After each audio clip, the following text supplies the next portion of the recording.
Wesh, salam alaikum, shalom, quoi de neuf? What's up? What's up sur WhatsApp, on va parler de cet imam là. Farfelu imam, voilà. Mec bizarre, je le connaissais pas avant, c'était mieux. Voilà, la vie, il était mieux quand je le connaissais pas, frérot, il y a moins de problèmes. C'est bizarre, hein, frérot, mais tu vois, bon, il a tenu des propos, hein, pour résumer rapidement, contre le drapeau français, voilà, bref.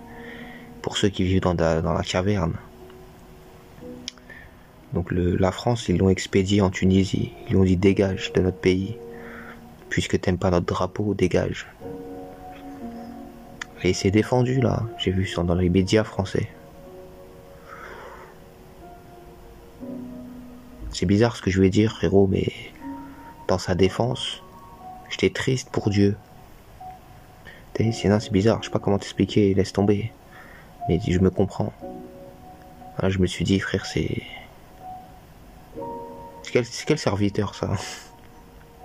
C'est quel niveau de rébellion, de trahison? Il a jeté Dieu derrière son dos. Il a jeté ses textes. Il s'est fait attraper par les coalisés. Sur la 33, il s'est fait choper. Prisonnier de guerre, frérot. Il a balancé les textes à la poubelle. Il a dit, moi, j'ai rien à voir avec ce Allah là en question. De votre point de vue, les principes religieux, ils sont inférieurs ou supérieurs aux lois de la République? Je crois que c'est la question centrale. Très bien. Je vais vous répondre avec la plus grande sincérité. Oui ou non? Je vous réponds. J'ai le droit quand même de répondre. Dans tous mes discours, que ce soit religieux, dans ma mosquée, que ce soit pendant les manifestations religieuses qu'on appelle l'Aïd, que ce soit devant les élus, j'ai toujours mis la République, j'ai toujours mis la laïcité au devant de mes propos. Je suis dans un pays qui est laïque, républicain, je le respecte, et c'est mon toit et le toit de tout le monde. La religion, elle est dans mon cœur, et quand je la manifeste, elle est dans ma mosquée. Je vous dis depuis des années que les imams que vous écoutez, il n'y a pas de spiritualité dans leur discours. Ça se sent, les amis, ça s'entend, ça se voit. Il y a des choses avec lesquelles tu peux pas tricher. Peut-être il arrive à tromper des gens, je sais pas comment il fait. Je sais pas comment ils font. Mais moi, tu peux pas me la faire à l'envers. C'est impossible. Je sais reconnaître quelqu'un qui se soucie de Dieu. Sans qu'il ouvre la bouche. Je te le dis. Sans qu'il me parle à moi directement, quoi. J'ai pas besoin. J'ai écouté son avocat parler. Ils ont dit à son avocat, bah alors, l'imam là il parle de l'antichrist, les juifs ils vont le suivre. Qu'est-ce que c'est que cette affaire? C'est antisémite ça. Je m'attendais à une réponse d'avocat. Voilà, reste dans ton domaine. Reste dans ton domaine, toi. Voilà, il a enfoncé l'imam encore plus. Il a dit, écoutez, écoutez bien les amis, voilà, tendez l'oreille. Ce que je vous dis, c'est très important en vérité. C'est significatif. L'avocat de l'imam a dit que, écoutez, tout ça c'est de l'eschatologie. C'est des textes qui ont 1400 années, qu'il faut remettre dans le contexte. Ce n'est pas la pensée profonde de mon client. Non, je ne le dis pas comme ça.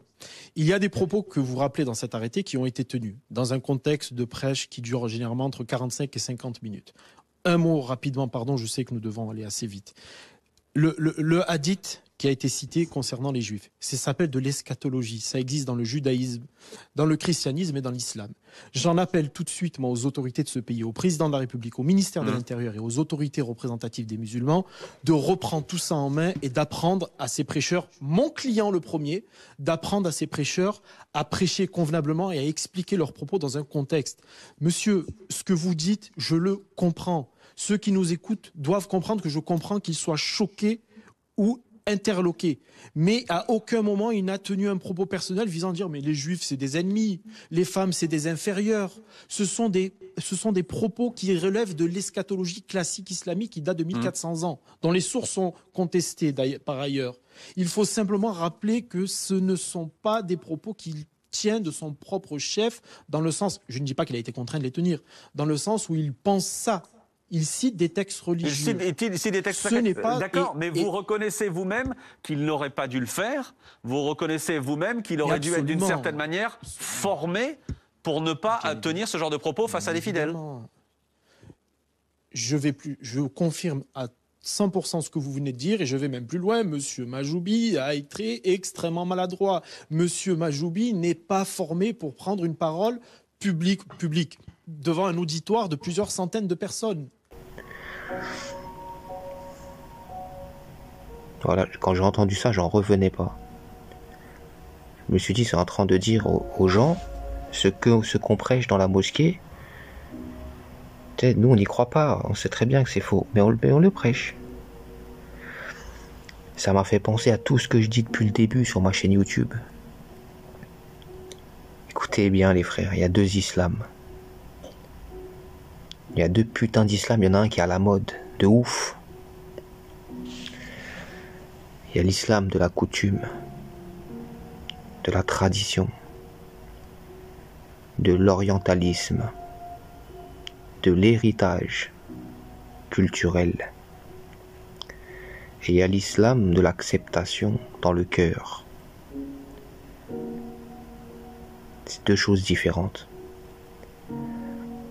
D'ailleurs, j'ai vu en ce moment, ils ont fait un stand, vous avez vu, ils ont fait un stand, ils vendent des Corans.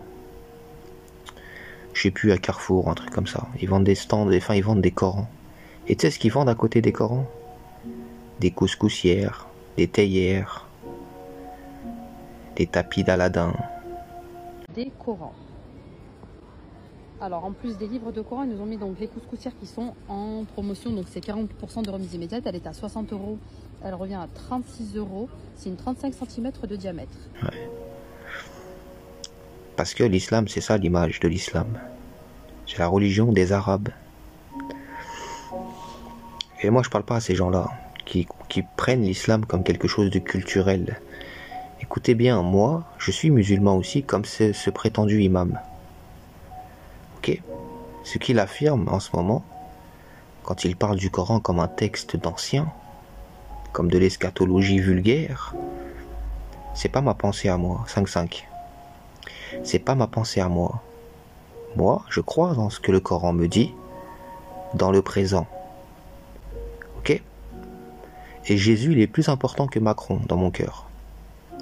Je m'en fous du drapeau tricolore, moi. Je te le dis en pleine tête. Je suis né en France, moi. Tu vas pas me jeter. Tu peux pas me jeter, moi. Et même si tu me jettes, jamais je vais rogner, tronquer mon Dieu, mon livre, comme l'a fait ce zigoto qui prétend nous représenter peut-être. Je voudrais que les choses soient claires à ce sujet.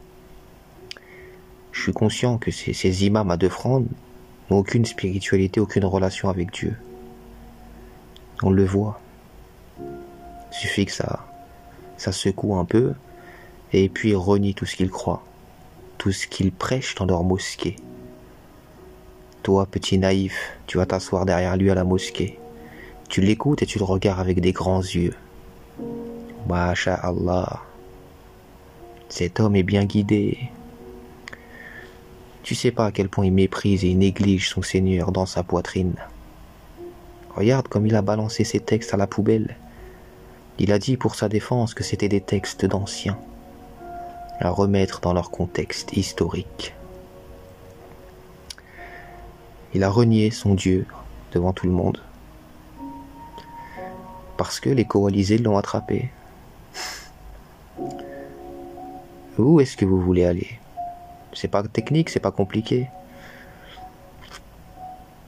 C'est malheureux, mais ne confondez pas avec eux. Moi je vous le dis, ça n'a rien à voir.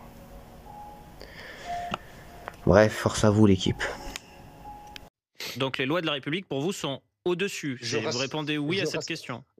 Bien sûr, je le dis en tant que citoyen français, en tant qu'homme qui vit en France, je respecte, je mets au devant de ma vie les lois de la République française, les lois de ma religion. Ma religion, elle est interne, elle est dans mon cœur et je la pratique dans ma mosquée ou chez moi.